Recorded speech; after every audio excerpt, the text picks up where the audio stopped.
오늘 아침에 우리에게 주시는 하나님의 은혜의 말씀은 로마서 1장 28절에서 32절까지의 말씀입니다. 다 같이 합독하도록 하겠습니다. 또한 저희가 마음에 하나님 두기를 싫어하며 하나님께서 저희를 그 상실한 마음대로 내어 버려두사 합당치 못한 일을 하게 하셨으니 곧 모든 불의, 추악, 탐욕, 악의가 가득한 자요 시기, 살인, 분쟁, 사기, 악독이 가득한 자요 수근수근하는 자요 비방하는 자요 하나님의 미워하시는 자요 능욕하는 자요 교만한 자요 자랑하는 자요 악을 도모하는 자요 부모를 거역하는 자요 우매한 자요 배약하는 자요 무정한 자요 무자비한 자라.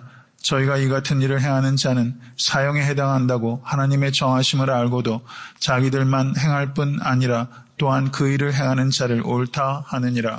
아멘. 하나님의 말씀입니다. 하나님의 진노하심이 나타나는 방식 중에 하나가 그대로 내버려 두는 것입니다. 그대로 내버려 두는 것입니다. 그래서 24절에 하나님께서 마음의 정욕대로 더러움에 내어버려 두셨다라고 말씀합니다. 그 결과로 나타나는 것이 25절에 결혼관계 밖에서의 성적 타락으로 나타났습니다. 그리고 26절에 하나님께서 부끄러운 욕심에 내어버려 두셨다라고 말씀합니다. 그 결과로 동성애가 나타났습니다. 그리고 28절에 하나님께서 그 상실한 마음대로 내어버려 두셨다라고 말씀합니다. 상실한 마음대로 내어버려 두셨다. 그 결과 사람들이 합당치 못한 일들을 행하게 되는 것입니다. 그래서 합당치 못한 일들의 리스트가 29절에서 31절까지 기록되어 있는데 이것은 모두 반사회적인 악의 목록들이 기록되어 있습니다. 무려 21가지의 악의 목록들이 기록되어 있어요. 성도 여러분, 인간이 저지르는 폐악들이 21가지밖에 안 되겠어요? 이거는 과정이 아니라 어떤 의미에서는 최소한의 것들만 모아놓은 거라고 봅니다. 인간은 훨씬 악해요. 21가지 목록 이상의 악을 우리는 짓습니다. 이것은 인간이 28절을 보십시오. 마음에 하나님을 두기를 싫어하며 마음에 하나님을 두기를 싫어하는 인간들이 필연적으로 어떤 삶을 살아갈 수밖에 없는가 하는 것을 명백하게 우리에게 보여주는 말씀이에요. 하나님을 버리면 인간성을 버리게 됩니다. 하나님을 버리면 인간성을 버리게 돼요. 하나님을 찾으면 참된 인간성을 찾게 되는 것입니다. 맞습니까? 하나님을 가까이 하시면 가까이 하실 수 있도록 하실수록 인간은 참된 인간성을 되찾게 되는 거예요. 악의 목록들이 기록되어 있는 대표적인 말씀들이 성경에 신약 성경에 몇 군데가 기록되어 있습니다. 특별히 마가복음 7장 20절에서 23절의 말씀을 보시면 이렇게 말씀합니다.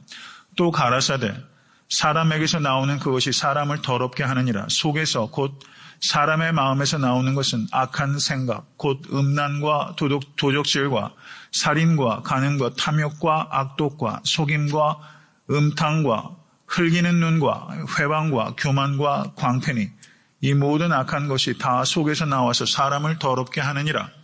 주님께서 직접 하신 말씀입니다. 그리고 갈라디아서 5장 19절에서 21절을 보셔도 거기에서 사도 바울이 이렇게 악의 목록들을 기록하고 있습니다. 육체의 일은 현저하니 곧 음행과 더러운 것과 호색과 우상숭배와 술수와 원수를 맺는 것과 분쟁과 시기와 분냄과 당짓는 것과 불리함과 이단과 투기와 술취함과 방탕함과 또 그와 같은 것들이라. 전에 너희에게 경계한 것 같이 경계하노니 이런 일을 하는 자들은 하나님의 나라를 유업으로 받지 못할 것이요. 아멘. 이런 말씀에도 우리가 아멘 할 수 있어야 됩니다. 이런 일들을 하는 자들은 하나님의 나라를 유업으로 받지 못할 것이니라. 성경 분명히 말씀하고 계세요. 행위 때문에 하나님의 나라에 들어가지 못하는 것이 아니라 이런 일을 행하는 자들은 거짓된 믿음이기 때문에 믿음이 거짓된 것이기 때문에 하나님의 나라에 들어가지 못하는 것입니다. 이것을 분명하게 말씀해야 됩니다. 이렇게 마가복음 7장의 말씀과 갈라디아서의 말씀들 그리고 로마서의 말씀들이 대표적인 악의 목록들을 기록하고 있는 신약 성경의 말씀들입니다. 악한 생각들과 악한 태도와 악한 행위들을 망라하고 있어요. 그런데 이렇게 세 가지의 악의 목록들을 보면 공통점도 있고 그리고 각각이 가지고 있는 특이한 점들도 있어요. 그러면 각각이 가지고 있는 특이한 점들은 그 공동체가 특별히 취약한 악의 부분들이다. 이렇게 볼 수 있을 것입니다. 이제 간략하게 로마서가 기록하고 있는 21가지의 악의 목록들. 이 악의 목록들을 한번 곰곰이 묵상해 보신 적 계세요? 이게 진정으로 어떤 의미인지 우리가 이것을 정확하게 구별을 할 필요가 있습니다. 어떤 부분들은 좀 오버랩 되는 부분들이 있어요. 근데 성경 원어의 도움을 받아서 이것이 가지고 있는 간결한 정의를 우리가 한번 생각해 보고 그리고 이 중에서 이 21가지 악의 목록들 중에서 정말 내가 해당되는 부분들 이 무엇인지를 한번 깊이 되돌아볼 수 있는 계기가 될 수 있게 되길 간절히 바랍니다. 불의라고 번역되고 있는 성경 원어가 아키디아라는 단어입니다. 아키디아. 성경 원어로 righteousness, 의를 나타내는 단어가 디카이오수네라는 단어예요. 한번 따라해 보세요. 디카이오수네. 이거는 좀 알아둘 필요가 있는 단어입니다. 너무 중요한 단어예요. righteousness, 의, 디카이오수네. 그러면 이 디카이오수네, 의라는 단어가 원래 어떤 의미를 가지고 있는가? 하나님과 사람에게 마땅히 드릴 것을 드리는 것을 의라고 그래요. 하나님과 사람에게 마땅한 것을 돌려드리는 거예요. 그러면 불의는 무엇입니까? 하나님과 사람에게 마땅한 권리를 빼앗는 것이 불의예요. 그게 불의의 뜻입니다. 하나님과 사람에게 마땅한 것을 빼앗고 박탈하는 죄를 불의라고 합니다. 두 번째 죄는 추악입니다. 추악. 이거는 다른 사람을 부패시키거나 혹은 다른 사람을 해치려고 하는 능동적인 의지적인 시도를 추악이라고 합니다. 순진하고 선한 사람을 미혹하고 더럽혀서 자기처럼 악하게 만드는 거예요. 자기만큼 악하게 만드는 거예요. 이런 의도를 가지고 있는 사람들이 있죠. 다른 사람도 악하게 만들어서 자기와 같이 만들려고 하는 사람. 이런 것을 추악이라고 하는 것입니다. 세 번째는 탐욕입니다. 탐욕은 타인을 무시하고 자기의 이익만을 추구해서 더 가지려고 하는 마음을 탐욕이라고 합니다. 심지어 가질 권리가 없는 것을 남을 짓밟고서라도 갖고자 하는 한계가 없는 욕심. 나에게 가질 권리가 없는데도 불구하고 남을 짓밟고서라도 가지려고 하는 한계가 없는 욕심. 그것이 바로 탐욕이에요. 이 탐욕은 물질에만 국한되는 게 아닙니다. 명성, 권력, 이런 유형과 무형의 모든 것들에 속하는 것이 바로 탐욕이라고 할 수 있어요. 네 번째는 악의입니다. 악의. 악의. 악한 것을 나타낼 때 가장 광범위하게 쓰이는 단어가 이 악의라는 단어입니다. 성경 원어로 영혼이 더 악한 상태로 전락하는 것을 나타내요. 영혼이 더 악한 상태로 전락하는 것을 나타냅니다. 사람이요, 마음을 더 악하게 먹을 수 있잖아요. 갈수록 자신의 마음을 더 완고하고 악하게 자기의 마음을 그렇게 몰아가는 사람들이 있어요. 더 악한 상태로 영혼을 전락시키는 겁니다. 시기는 글쎄요, 보통 시기를 하면 여자분들한테 시기가 많다 이렇게 얘기를 하는데 남자들의 시기도 있고 여자들의 시기도 있고, 근데 시기는 훌륭한 것을 보면 본받으려고 하는 사람이 있는가 하면 훌륭한 것을 보면 흠집 내려는 사람이 있어요. 어느 쪽이 더 많습니까? 훌륭한 것을 보면 본받으려는 마음이 더 많아요? 아니면 훌륭한 것을 보면 흠집 내려는 마음이 많아요? 참 사람이 시기가 많아요. 교회에서 수고하고 봉사하고 희생하는 일들에 대해서도 본받으려고 하는 사람이 있는가 하면 흠집 내려는 사람도 항상 있어요. 교회가 부흥하는 일들에 대해서도 본받으려고 하는 사람보다는 어떤 의미에서는 흠집 내려고 하는 사람들이 더 많아요. 시기하는 마음이 우리 가운데 굉장히 많습니다. 사랑하는 성도 여러분, 훌륭한 것을 보고 본받으실 수 있는 그런 온전한 마음을 가지실 수 있게 될 주님의 간절히 축원합니다. 6번째는 살인이에요. 살인은 다른 사람을 죽이는 것입니다. 그런데 이 살인이 육체적인 살인에만 국한되는 것은 아니죠. 예수님께서도 이 살인의 의미를 확장시키셨어요. 마태복음 5장 21절에서 22절을 보시면 옛사람에게 말한 바 살인치 말라 누구든지 살인하면 심판을 받게 되리라 하였다는 것을 너희가 들었으나 나는 너희에게 이르노니 형제에게 노하는 자마다 심판을 받게 되고 노하는 것이 살인이라고 말하고 계신 거예요. 형제를 대하여 라가라 하는 자는 바보라 하는 거죠. 모욕하는 것 역시 살인이라고 말하는 겁니다. 공회에 잡히게 되고 미련한 놈이라 하는 자는 지옥불에 들어가게 되리라. 인격살인이죠. 폭력으로 사람을 실제 피지컬리 죽이는 것만 살인이 아니라 인격적으로 살인할 수 있다는 것입니다. 미워하고 무시하고 분노하는 건 역시 살인의 범죄에 속할 수 있다는 것을 우리가 경계할 수 있게 될 간절히 바랍니다. 7번째는 분쟁입니다. 분쟁. 이 분쟁의 성경 그 원어의 의미는 질투에서 비롯되는 다툼이에요. 질투에서 비롯되는 다툼. 다툼이 여러 가지 성격들이 있잖아요. 다툼의 원인들이 여러 가지 있겠는데 질투에서 비롯되는 다툼을 의미할 때 이 분쟁이라는 단어를 씁니다. 남의 아픔을 같이 아파하는 게 어렵습니까? 남의 실패를 같이 아파하는 게 어려워요? 남의 성공을 같이 기뻐하는 게 어려워요? 어떤 게 어려워요? 둘 다 어렵죠? 둘 다 어려워요. 근데 뭐가 더 어렵습니까? 남의 성공을 같이 기뻐하는 게 더 어려워요. 네. 남의 성공을 같이 기뻐하는 게 더 어려워요. 가까운 사람이 성공하면 배가 더 아파요. 나하고 관계없는 사람이 성공하면 나하고 관계없으니까 그런가 보다 하고 넘어갑니다. 그런데 나하고 비슷한 정도밖에 안 되는데 잘 되는 거예요. 나보다 못난 것 같은데 잘 되는 거예요. 그럼 어때요? 배가 살살 아파요. 아파요. 남의 성공을 기뻐하는 사람 참 드물어요. 같이 우는 것보다 같이 웃는 게 7배나 더 힘들다라는 말도 있어요. 다른 사람 좋은 일 있으면 같이 기뻐하는 게 사람의 마음이 그렇게 되질 않아요. 얼마나 악하고 죄된 본성이 있는지 모릅니다. 성도가 잘 되면 같이 기뻐하고 성도가 힘들면 같이 울고 쉽지 않죠.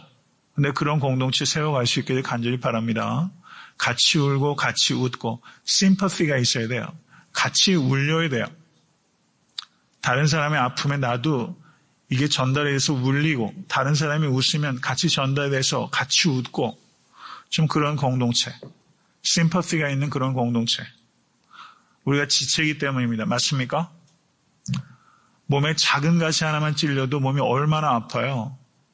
근데 공동체가 다른 지체가 아파하고 다른 지체가 기뻐하는 것에 우리가 얼마나 무감각하고 무관심한지 모릅니다. 에타한테 섬기는 교회는 같이 웃고 같이 울 수 있는 공동체를 세워가기 위해서 어떠한 희생을 치르고서라도 그 일을 이루어 갈 수 있기 위해서 힘쓰시는 여러분과 제가 되시길 간절히 바랍니다. 이 일은 어려운 일이에요. 피를 나는 혈육들 간에도 쉬운 일이 아니잖아요. 어려운 일입니다. 우리가 이 일을 위해서 기도하고 믿음을 가지고 희생하고 헌신하지 않으면 꿈에 불과해요. 안 돼요. 근데 정말 그런 공동체 만들어 가기 위해서 여러분 정말 기도하고 이 일에 거의 정말 목숨을 걸 만큼 공동체다운 공동체를 세워갈 수 있기 위해서 힘쓰실 수 있게 간절히 바랍니다. 그런 교회가 세워지면요. 전도 안 하려고 해도 안 될 수가 없어요. 그 교회 사람들 오고 싶지 않겠습니까? 그런 예수님 믿고 싶지 않겠어요? 정말 우리가 어떤 교회가 될 것인가 하는 것처럼 중요한 일 없습니다. 그래서 하나님께서 우리 교회를 통해서 영광 받으실 수 있게 간절히 바랍니다. 저를 따라하십시오. 거룩한 사랑의 공동체. 교회는 거룩함과 사랑이 두 가지를 통합할 수 있을 때 교회예요. 근데 교회가 거룩하지도 않고 사랑도 없어요. 많은 교회가 둘 다 없어요. 그러니 교회입니까? 교회가 아니죠. 그러다 보니까 전도가 안 되는 거예요. 거룩함은 있는데 사랑이 없다. 안 됩니다. 사랑은 있는데 거룩함이 없다. 안 돼요. 둘 다 같이 있어야 교회입니다. 둘 다 같이 겸비해야 성숙한 성도입니다. 이 두 가지를 통합하시는 여러분과 제가 될 수 간절히 축원합니다. 이 두 가지가 모인 게 뭐예요? 십자가예요. 거룩함, 하나님의 공의와 그리고 하나님의 사랑이 결합되는 것이 십자가입니다. 그 다음에 8번째, 사기입니다. 사기. 사기는 금도 순도가 있잖아요.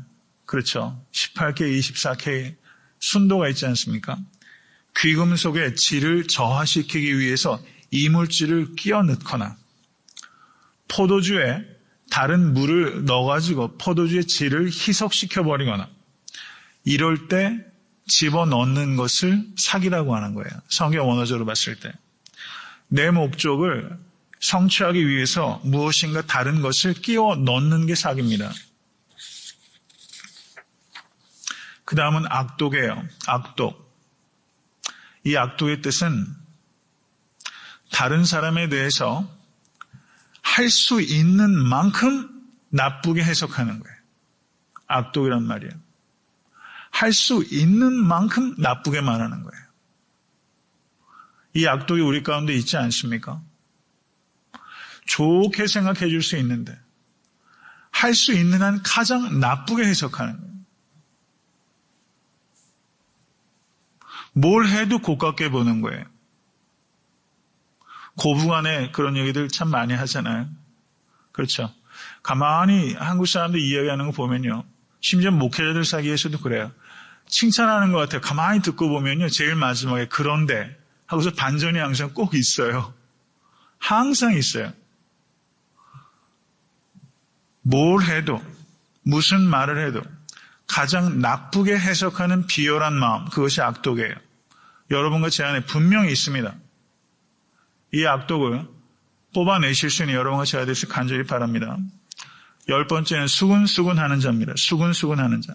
이건 그야말로 귀에다 대고서 속삭여서 해치는 말을 하는 거예요. 그런데 그 뒤에 비방하는 자가 있죠. 비방하는 자는 이 성경 언어가 나팔을 불다 이런 뜻이에요.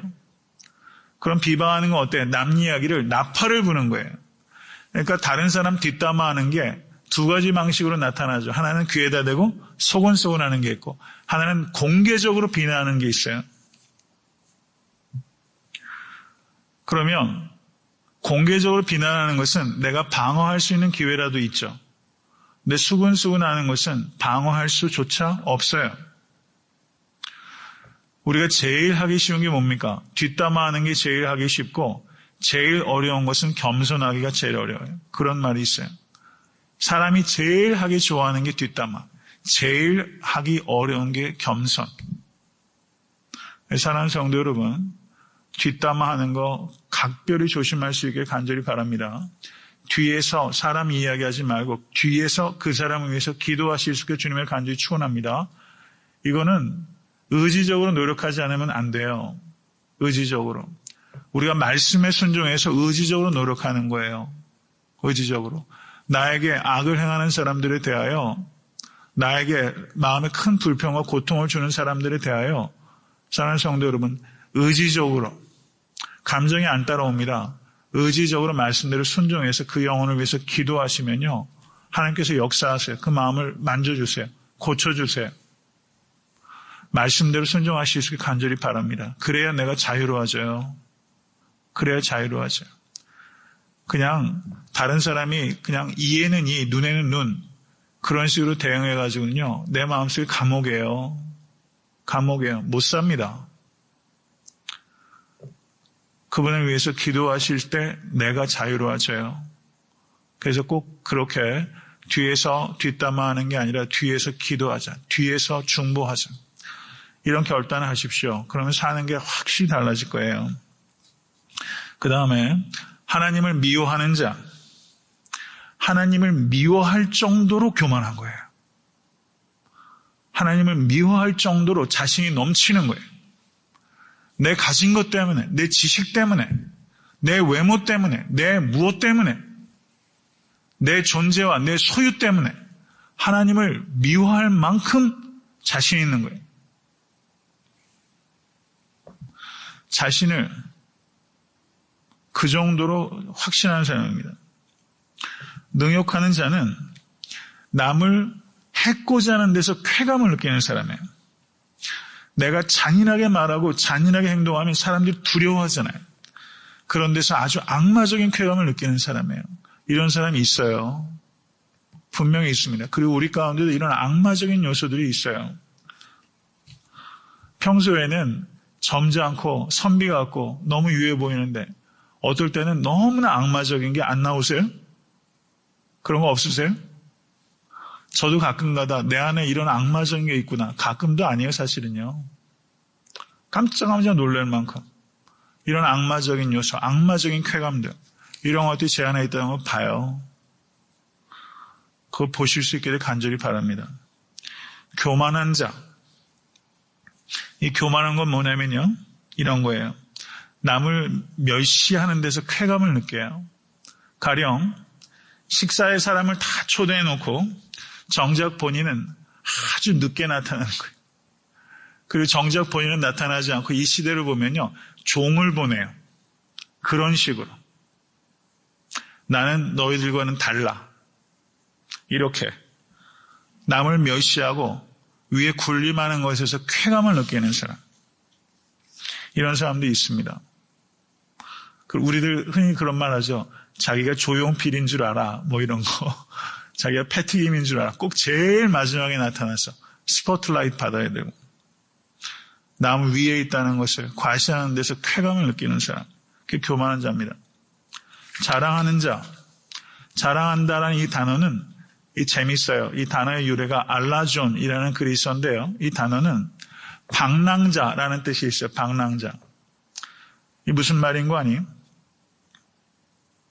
돌팔이 의사가 자기가 병을 고치면 다 고친대요. 그걸 자랑한다는 거예요. 그리고 삼류 장인이 자기가 만든 그릇이 최고로 아름답다고 떠버리는 게 자랑하는 거예요. 돌팔이가 떠버리고 삼류가 인류행세하는 게 이 자랑하는 거예요. 이 성경 원어의 의미가 그것과 연관이 되어 있습니다. 남에게 어떤 임프레션을 주려고 내가 갖고 있지도 않은데도 내게 그런 능력이 없는데도 불구하고 그런 체하는 것, 그게 자랑하는 겁니다. 자랑하지 않으실 수 있게 간절히 바랍니다. 빈 깡통이 요란해요. 빈 깡통에. 깊은 물은요, 소리가 없이 흐릅니다. 얕은 물이 소리를 많이 내요. 이렇게 부딪히고 이렇게 부딪히고 돌에 부딪혔을 때 얕은 물들은 소리를 내냐. 깊은 물은요, 소리가 안 나요. 소리가 안 나는 깊은 물 되실 수 있게 간절히 바랍니다. 그게 내공이에요. 사실은 내공이 깊으면 숨길 수도 없어요. 알아요. 볼 수 있습니다. 얕은 거 자랑하지 않으실 수 있게 간절히 바라요. 얕은 거. 악을 도모하는 자.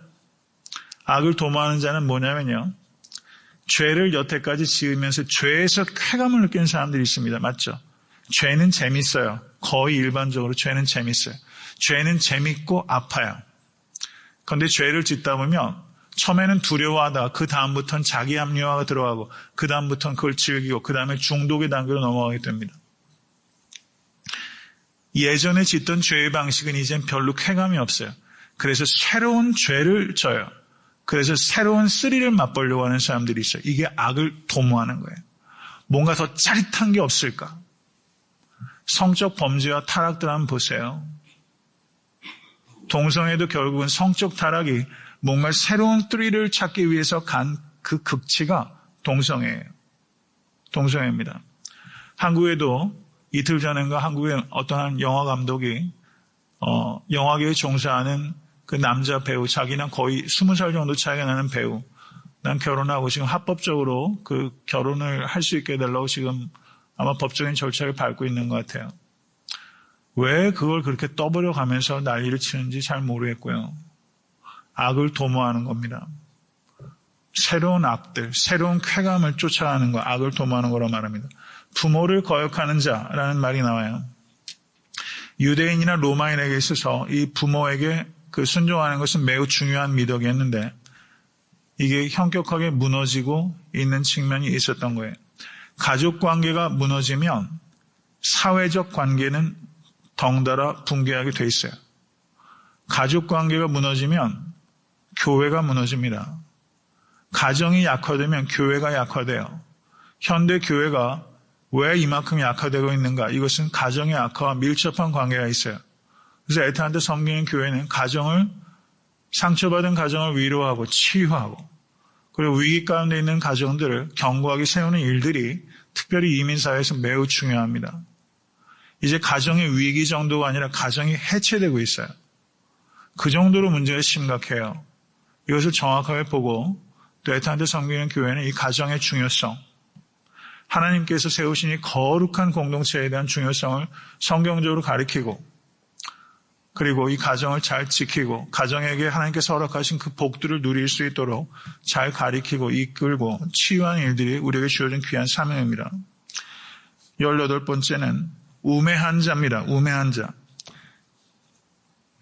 지식과 경험을 통해서 아무것도 깨닫지 못하는 거예요. 우매한 자예요. 지식과 경험을 통해서 아무것도 인풋이 안 돼요. 그런 자를 우매한 자라고 말합니다. 배약하는 자. 로마인들은 굉장히 정직한 사람으로 정평이 나 있었어요. 그런데 헬라인들은 굉장히 도벽이 천성적으로 많다라는 게 헬라인들에 대한 평판이었습니다. 근데 지금 바울이 다시 로마인들이 잘 지켰던 그 미덕에 대해서 지금 다시 한번 상기시키면서 약속을 어기지 말라라고 말했는데요. 그리스도인들에게 이 약속은 굉장히 중요합니다. 좀 허풍이 있잖아요. 못할 일을 할 수 있다고 그냥 인사치레로 말하는 거. 저도 예전에 이런 부분들에 대해서 설교했는데요. 어제 다음 주에 한번 만나 식사 한번 하시죠? 라고 말하는 게 실제는 아니라 인사치레처럼 하는 경우들이 있어요. 가볍게 말하는 거죠. 그냥 인사말로. 하다못해 그런 말들로조차 그냥 공수표 날리지 않도록 한 말에 대해서는 반드시 지키는 것을 하는 습관들이 우리에게 매우 중요합니다. 20번째, 무정한 자입니다. 무정한 자는 특별히 가족관계에서 하는 말이에요. 이 로마 시대에는 아이가 태어나면 아이를 아버지 발치에다 둡니다. 그런데 아버지가 등을 돌리고 쓰게 되면 이 아이를 갖다 버렸어요. 그래서 로마의 광장에는 매일 30에서 40명 정도의 어린아이들이 유기가 됐습니다. 그 정도로 무정했어요. 그 사회가. 그래서 세네카라는 철학자 알지 않습니까? 자살했던 그 스토아 철학자. 그 네로 황제 때 있었던 그 세네카. 우리는 약하고 병신으로 태어난 아기들을 물에 던져 죽인다라고 기록하고 있을 정도로 이 아이들에게 가족관계에 있어서 굉장히 무정했습니다. 그 다음에 무자비한 자. 무자비한 자는 한 노예가 수정 유리 쟁반 하나를 들고 들어왔는데 넘어져서 그 유리 쟁반이 깨졌어요. 그러자 그 주인이 노예를 양어장으로 끌고 와서 거기에 집어 던졌습니다. 그런데 그 양어장에 칠성장어가 있어서 이 칠성장어가 그 노예를 뜯어먹게 했다는 내용들이 남아있을 정도로 그 정도로 무자비했어요. 생명에 대한 경시가 그 정도로 많았고 검투 경기가 로마에 얼마나 횡행했는지 보세요. 사람이 죽는 것을 스포츠로 즐겼습니다. 우리 시대는 어때요? 지금 뭐 얼마나 그 격투 경기 갑자기 기억이 안 나네요. 그 뭡니까? 그 경기가 뭐라 그러죠? 그 펜타곤 같이 생긴 데 들어가서 하는 여러 가지 격투 경기들이 지금 뭐 굉장히 활성화되어 있습니다. 이 시대는 유례가 없이 사치했고 유례가 없이 무자비했고 유례가 없이 부도덕했습니다. 심지어 로마의 황제의 아내가 아그리빠나라는 황후가 있었는데 이 사람이 육체적인 정욕을 채우기 위해서 왕궁을 매일같이 빠져나와서 매춘을 할 정도로 황후가 매춘굴에 들어가서 매춘을 할 정도로 이 시대가 부도덕했어요. 로마 황제 중에서 초기의 황제들 중에서 14명이 동성애를 했습니다. 이럴 정도로 부덕한 사회가 이 로마 사회였어요. 여기에 사도 바울이 지금 이것을 쓰고 있습니다. 말씀을 맺습니다. 로마의 지식인들이 이 로마 시대를 어떻게 평가하냐면 옳고 그른 것이 혼동되어 버렸고 전 세계는 헤아릴 수 없이 많은 전쟁이 일었으며 수없이 많은 부정이 횡행했다라고 쓰고 있습니다. 모든 것이 증오와 공포의 광란이었고 노예는 자기 주인을 배신하라고 매수되고 양육인은 자신의 보호자를 배신하라고 매수되었다. 하루도 누군가가 처형되지 않는 날이 없었다. 로마시는 죄악을 견딜 수 없고 고칠 수 있는 치료법도 없었다. 나는 교만한 로마가 자신의 희생 제물로 망해가는 것을 보고 있다. 이것이 로마의 역사가들과 철학자들이 로마를 바라보면서 진단하는 거예요. 저는 이런 이야기들을 읽으면서 이 시대의 지식인들은 이 시대의 죄악상에 대해서 로마의 지식인들만큼 아파하고 그것을 고발하고 있는가? 이 시대의 지식인들은요, 이 시대의 죄악들을 오히려 인간의 자유라고 말하면서 오히려 죄악들을 조장합니다. 이 시대의 지식은 로마 시대의 철학자들, 로마 시대의 윤리학자들만큼도 안 돼요. 오히려 죄를 조장하는 일에 이 지식인들이 최앞장서요. 지적 교만이 극치에 달한 시대가 바로 우리가 살고 있는 이 시대라는 것입니다. 이 21가지 죄의 목록들을 한번 보세요. 엄밀하게 따져보면 내가 저쪽에 안 되는 게 한 가지라도 있을까? 그런 생각을 역설적으로 해봐요. 사도 바울이 지금 로마의 죄를 고발하는 것은 과장하고 있는 게 하나도 없어요. 그 시대의 지식인보다도 오히려 어떤 의미에서는 조금 유하게 표현하고 있다고 느껴질 만큼 이 시대의 죄악상은 정말 극악에 달했던 것입니다. 자기 자신을 이 21가지의 죄의 목록에 비추어서 한번 겸손하게 자기 자신을 되돌아보실 수 있는 오늘 하루가 될 수 있게 될 주님의 간절히 축원합니다.